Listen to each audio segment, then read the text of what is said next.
কথায় আছে ঢেকি স্বর্গে গেলেও ধান মানে, এটি একটি বাংলা প্রবাদ বাক্য। হঠাৎ মনে হচ্ছে তো আমি এই কথাটা কেন বলছি। এই কথাটার অর্থ হচ্ছে যে যেই কাজে অভ্যস্ত সে যেখানেই থাকুক যাই করুক ওই কাজ একটু হলেও করবে, কারণ তার ওটা করতে ভালো লাগে। তো সেই একই অবস্থা হচ্ছে আমার হাজবেন্ডের। আমার শ্বশুরমশাই ছিলেন একজন চাষি, এখনো আছেন। তো ওনার প্রচুর জায়গা জমি, উনি চাষবাসই করতেন। ছেলেরাও ওনাকে ওই চাষবাসে হেল্প করতো, যেমন হয় প্রত্যেকটা বাড়িতে সেরকম উনিও মানে আমার হাজবেন্ড ওনার বাবাকে চাষবাসে হেল্প করতেন। পরবর্তীকালে চাকরি বাকরি করে এখন মুম্বাইতে সেটেল। তোমরা অনেকেই জানো আমরা মুম্বাইতে থাকি, আমার হাজবেন্ড এখানেই সেটেল, এখানেই ফ্ল্যাটে আমরা থাকি। তো আমার একটা ব্যালকনি গার্ডেন আছে, একটা কিচেন গার্ডেন, যেটা আমার হাজবেন্ডেরই তৈরি করা।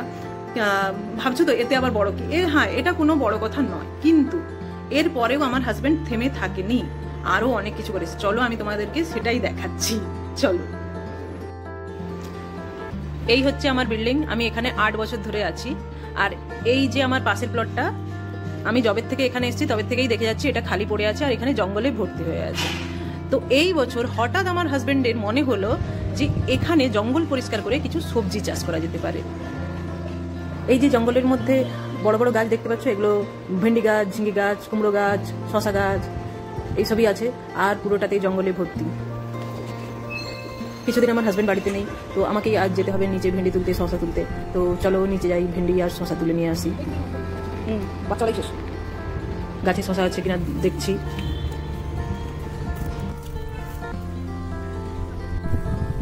পেয়েছি দুটো বড় বড় শশা পেয়েছি।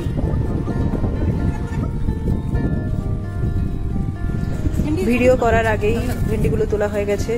দেখো কত ভেন্ডি হয়েছে, অনেক ভেন্ডি হয়ে গেছে। ভেন্ডি তুলে নিচে 3-3টে শশা তুলেছি।